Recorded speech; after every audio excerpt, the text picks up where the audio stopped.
በደቡብ ኢትዮጵያ ክልል ምዕራባዊ ጥግ በጎፋ ዞን መለኮዛ ወረዳ ከሰማይ ጠቀስ ተራሮች ግርጌ አንድ የታሪክ ምስክር ቆሟል። ይህ ስፍራ የባልጣ ደብረገነት ቅዱስ ጊዮርጊስ ቤተክርስቲያን ነው። ከ200 ዓመታት በላይ ዕድሜ ያስቆጠረው ይህ ቅዱስ ስፍራ የእምነት ማረፊያ ብቻ ሳይሆን የጥንታዊት ኢትዮጵያ ስልጣኔና የታሪክ መዝገብ ነው። ያንን ቤት ሲሰሩ ሳር ቤት ነበረ። ልዩ ስሙ ዋልታ ይባላል። ይሄ ሲታዩ ዋልታ ነው። ዛሬ በጣም መጠገብ ነው። ወደ 100 ምናምን ወደ 150 ዓመታት ያስቆጠረ ነው የራሱ ብቻውን ሳር ቤት ማለት ነው። ስለዚህ አብሮት የቆየና ይሄ ሳር ቤት ሲሰራ ዋልታው የራሱ ማገር አለው።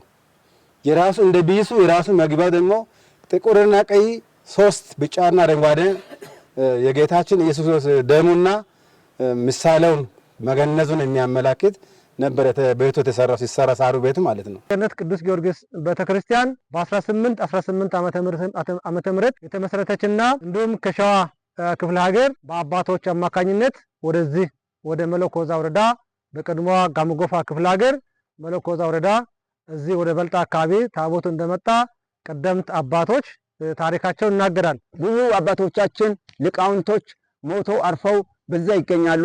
አጽማቸው እዚሁ ነው ያለው።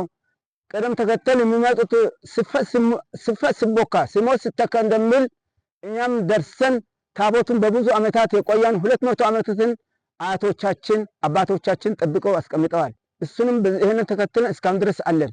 ቤተ ክርስቲያኑ የተመሰረተው ከ200 ዓመታት በፊት በ1818 ዓመተ ምህረት እንደመሆኑ የአካባቢው ማህበረሰብ ከትውልድ ትውልድ በቅብብሎች ጠብቆ ያቆየው ታላቅ ሀብት ነው። ከተራራው የእርጥበት አየር ጋር አካባቢው የሰላምና የጥበብ ማዕከል እንዲሆን መሰረት ጥሏል። ይህ ዕድሜ ጠገብ ደብር በውስጡ የያዛቸው ሚስጢራት የቤተ ክርስቲያኗን ብቻ ሳይሆን የሀገሪቱን የጥንት አኗኗር ፍንጭም የሚሰጥ ነው። እነኛ አሁን የመጡት ከራሳቸው እነኚህ ጋር አብረው ተያይዘው መጡ ናቸው።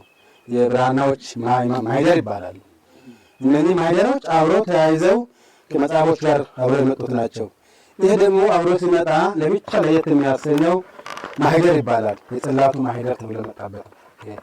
እቺ ቃጭል ትባላለች። በጣም ድምጿ ጎርነን ያለ በጣም እድሜዋ ጠገብ የሆነች ስታምርም ውስጧም እንደ ዜማ ያላት ነው። ጣዕመ ዜማ ያላት ነችና እቺ ደግሞ ቃጭል ይባላል። አብሮት የመጣ ነው። ይሄኛውን ያያችሁ ያላችሁት ትልቁ ደወል ይሄ ከአዲስ አበባ ነው የተላከው። ከአዲስ አበባ በመኪና አይደለም በበቅሎ ነው። ይሄ የሚታዩት አሁን ዛሬ ላይ እንደ ትልቅ እንጨት የሆነው ያው የዶቅማ እንጨት ነው። ከዚህ በፊት ያው እንጨት አልነበረም፣ ሙቀጫ ነው።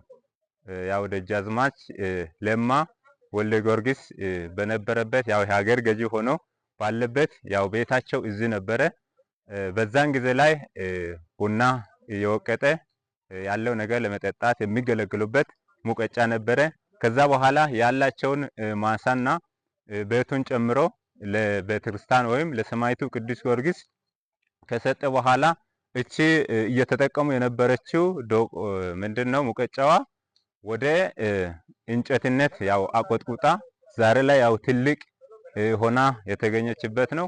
ወደ ውስጠኛው ክፍል ስንዘልቅ ደግሞ ሌላ ዓለም ይከፈታል። በደብሩ የሚገኙ በርካታ ንዋየ ቅዱሳት ሃይማኖታዊ ትርጉማቸው የላቀ ቢሆንም እንደ ሀገር ደግሞ የማይተኩ የጥበብ ውጤቶች ናቸው። በጥንታውያን ኢትዮጵያውያን አባቶች እጅ የተከተቡ ብራናዎች፣ በድንቅ ጥበብ የተሰሩ መስቀሎችና ልዩ ልዩ ንዋያተ ቅዱሳት የጥበብ አባቶቻችንን ክህሎት በአሁኑ ትውልድ ፊት በህያውነት የሚያቆሙ ናቸው። ግንዘት መጽሐፈ ግንዘት ይባላል።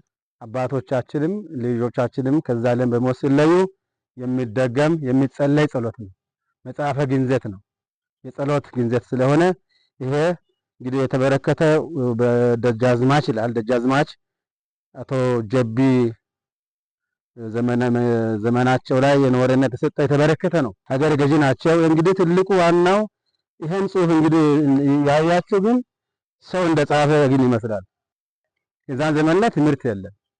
ቤተክርስቲያን አባቶች ሊቃውንት እንግዲህ ቁጭ ብለው ፊደላትን ሲቀርጹ ቁጭ ብለው ያስተማሩበት አጻጻፉ እንኳን አሁን ላይ እንኳን እዛ ሆነ ብርቀት ሊታይ ይቻላል። የባልጣ ደብረገነት ቅዱስ ጊዮርጊስ ቤተክርስቲያን የሃይማኖት ስፍራ ብቻ አይደለም፣ የቱሪስት መዳረሻ፣ የታሪክ መረጃና የደቡብ ኢትዮጵያ ክልል ኩራትም ጭምር ነው። ይሄ ቦታ እንግዲህ እንደምታዩት በጣም ታሪክ የተሰራበት ታሪክ ቦታ ነው። ይሄ ታሪክ ሆኖ እዚህ ቦታ ላይ ታቦተ ሕጉ 5 ዓመታትን የተሰወረበት ነው። ጣሊያን ሳይገባ በፊት ማለት ነው። ይህንን ታሪካዊ ቅርስ ጠብቆ ማቆየትና ለዓለም ማስተዋወቅ ደግሞ የሁላችንም ድርሻ ነው። ከ2 ክፍለ ዘመናት በላይ የቆየው የጥበብ ፋና ዛሬም በኩራት ደምቆ ይታያል። የበልጣ ደብረ ገነት ቅዱስ ጊዮርጊስ ቤተክርስቲያን በ1818 ዓመተ ምህረት የተመሰረተበትን 200ኛ ዓመትን በዓል በዚህ በመለኮዛ ወረዳ በበልጣ ቀበሌ የምናከብር ስለሆነ ማንኛውም የእምነቱ ተከታይ የሆናቸውና የእምነቱ ተከታይ ያልሆናቸውም ጭምር እጅግ በጣም ታሪካዊ ቅርሶች የቤተክርስቲያን ታሪካዊ ቅርሶች ስላሉ ነገ የቱሪዝም መስህብ የሚሆኑባቸው በርካታ ቅርሶች ስላሉ በዚህ ቦታ ተገኝታችሁ በዓሉን እንድታከብሩ በቅዱስ ጊዮርጊስ ስም መልእክትን በኮሚቴው ስም ላስተላልፍ እፈልጋለሁ።